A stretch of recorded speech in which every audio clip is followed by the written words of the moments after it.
I'm Mark. And I'm Josh. And this is Alter Ego Comics TV for the week of December 14th, 2011. Christmas is coming. The goose is getting fat. He's never heard that before.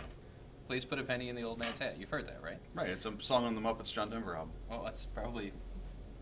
it probably came from someplace else, not the Yeah. Muppets and John Denver. Who's never heard it before? You. I thought you No. said you never heard that before. I've heard it. It's on the album. And our witty banter continues. All right, this is a really big week for comics and a huge week for graphic novels, which we'll get to in just a couple of minutes. We'll kick things off with Battle Scars #2. This is from Marvel Comics. It involves a new character, Sergeant Johnson. I believe his name is Marcus Johnson. He's a nice guy. Actually, the whole story revolves around him, and we don't know much at this point. There are only 2 issues out. It is a 6-issue limited series, and I'm really liking it. There's a trend you'll see in the books that I talk about this week, for the most part. I'm liking stuff that is new. And this is a new character. This is someone that we know nothing about, and he's connected to the greater Marvel Universe somehow. Captain America's in it, Taskmaster's in it, S.H.I.E.L.D. is in it. It's just a really good read. It's written by a team of writers, Chris Yost, Matt Fraction, Cullen Bunn, and art by Scott Eaton. And as I said, the first issue was very solid. The second issue was very solid. And if you're a Marvel fan, you're looking for something different, check this one out. New #1 this week from Dark Horse, we have The Strain. This is based on the novel by Guillermo del Toro, and it's written by David Lapham. It's the story of a guy who works at the CDC and discovers there's some sort of an outbreak, and it's not real clear what it is, but it clearly is mystical in nature. And it's actually very cool. There's some great, personal moments. There's this kind of framing sequence and set in the old country as someone tells us tale of this kind of giant vampire guy. And it's just really awesome. So if you like Del Toro's other work, like the Hellboy movies or Pan's Labyrinth, it's definitely got a similar vibe, and you should check it out. Ultimate Comics X-Men #4. Nick Spencer and Paco Medina continue to write one of the best X books out there in the Ultimate Universe or any universe. And if you were a fan of Ultimate Spider-Man at any point in its publishing history, you probably would like this book. We're seeing a lot of carryover with characters. Towards the end of the Ultimate Spider-Man run, we had Bobby Drake and Johnny Storm and Kitty Pryde, and they were all living at the Parker compound with Aunt May. And now that Peter is deceased, this is Kitty and Bobby and Johnny, along with some remaining X-Men, trying to carry on and trying to figure out how they fit into this world. It's just really good. The artwork is awesome. Spencer is really knocking it out of the park with this one. And we still have all 4 issues in stock. The Ultimate line, as I've said a few times, this most recent relaunch, and part of the problem with the Ultimate line is that they've relaunched it too many times. And I know that many of you have been burned or are burned out, but this is the strongest the Ultimate books have been as a line, I think, since the very beginning. And you should definitely check them out.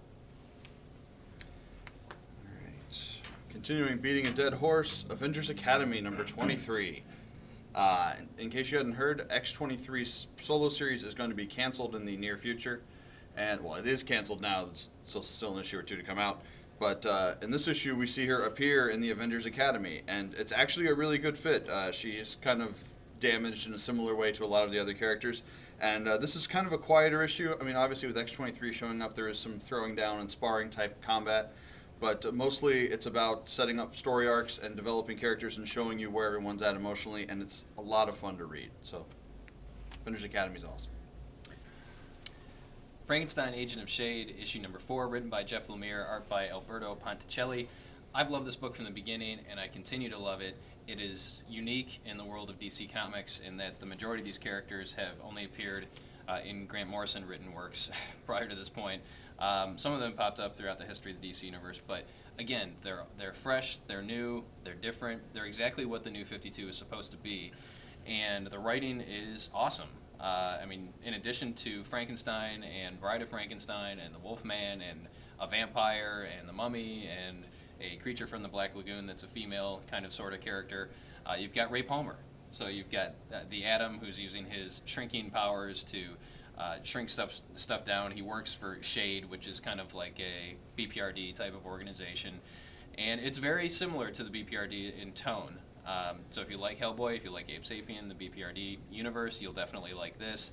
And the dialogue was really good in this one. There's a point where the vampire guy was going to throw the werewolf guy, and he said, shouldn't we have a name for this move, like the Furball Special? I had to laugh.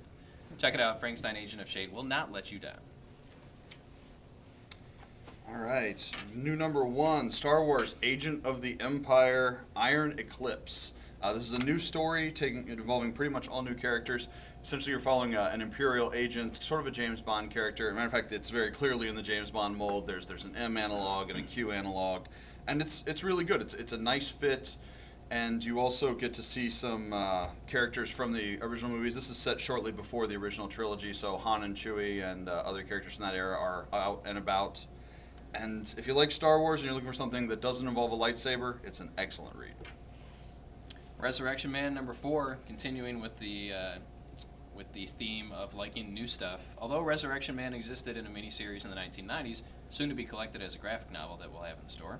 Abnett and Lanning and the artist Fernando Dagnino continue to do an excellent job with Resurrection Man. We start to see some small revelations in this issue. So the first 3 issues, we're kind of scratching our heads going, what's up with this Mitch Shelley guy? What's up with Resurrection Man?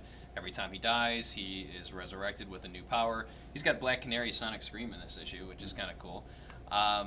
It's just a fun, new, different book that has captured my interest and should capture yours as well. All right, number 1 of 5, Carnage USA, written by Zeb Wells. If you read earlier this year, there was another Carnage miniseries, well, ended earlier this year, started last year, that was very good and kind of set up the return of Cletus Cassidy as Carnage. This picks up more or less where that left off, and it's very good. We get a bunch of different Avengers going to face off this town that Cletus has sort of taken over and declared his own nation. So if you're a Carnage fan, you like Maximum Carnage back in the day, or you just like crazy people, it's a great read.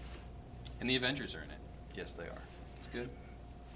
My pick of the week, Batgirl number 4, written by Gail Simone, art by Artie and Saif. Batgirl has been probably one of the most anticipated of the new 52 series due to the fact that Barbara Gordon is back in the cape and cowl and out of a wheelchair. And we get a little bit deeper into why she's out of the wheelchair, how it happened with this issue, the villain that she's been fighting from the beginning, the Mirror, I think is his name, who's a pretty decent villain. He's crazy, like most villains are. But Gail Simone was born to write this book. There was an article in USA Today earlier this week, which I tweeted, if you follow us on Twitter, that basically says that Gail Simone, as a redheaded child, was fascinated and very interested in Barbara Gordon as Batgirl growing up. She was one of the few, female characters in comics, and she had red hair like she did. So that was one of her reasons why she liked Batgirl. And she's written the character so well over the years in Birds of Prey, and now she has a chance to do a solo Batgirl book, and she's doing an amazing job. A must-reading if you're a fan of Batgirl, any Batgirl, but especially Barbara Gordon. And it's very, very solid. And we still have all of the previous issues in stock. It's not too late to get on board with this one. If you've been watching us for any length of time, you know that there are certain writers that we always kind of hit. Guys like Scott Snyder, Ed Brubaker, stuff where we love everything they write. And Greg Rucka. one of the teams that doesn't make that list but probably should is Jimmy Palmiotti and Justin Gray. They do work all over the place, all different time periods, different publishers, and the vast majority of it is very good. Also very good is their new book, The Ray from DC. It's issue 1 of 4 of a new miniseries. It's a new Ray character. He doesn't appear to be directly connected to any of the previous Rays. And he's just a kid that got superpowers, and it's a very kind of down-to-earth, fun book. He talks to the audience like a person would, and he kind of acknowledges that he's in the middle of this superhero trope and things that people have seen before, and it's just a lot of fun, and it's another one. A lot of the new 52 books that have been the best are the books that introduce us to new characters, things we haven't seen before, and that's exactly what The Ray does. The theme of newness. New is good. This week. All right, speaking of new, it is a huge week for new graphic novels. I don't remember a week when we've had this many strong graphic novels come out. And it could be because we're so close to Christmas and they want you to buy stuff, and so do we. So, Walking Dead, new volume number 15.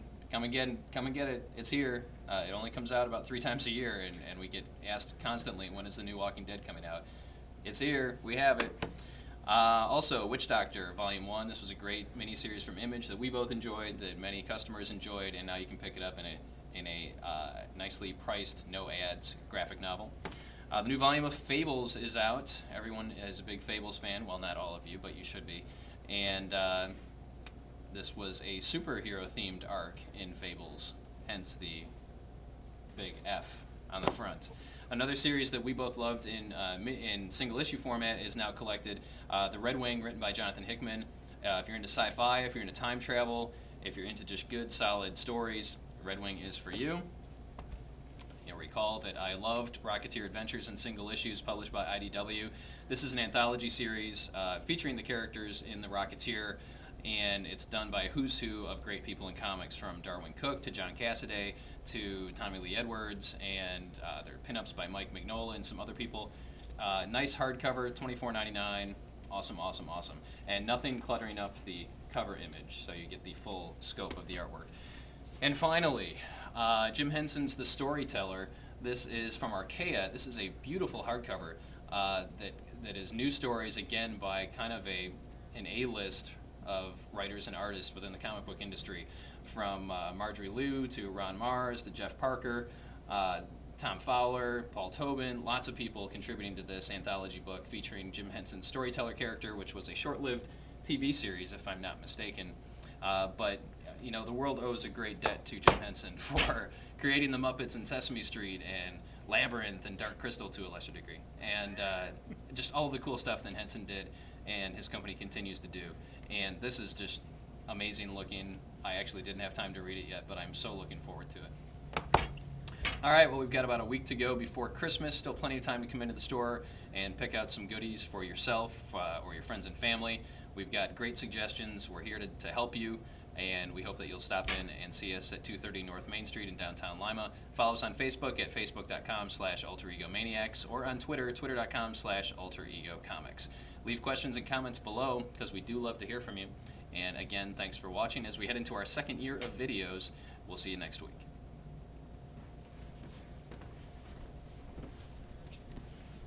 10:02.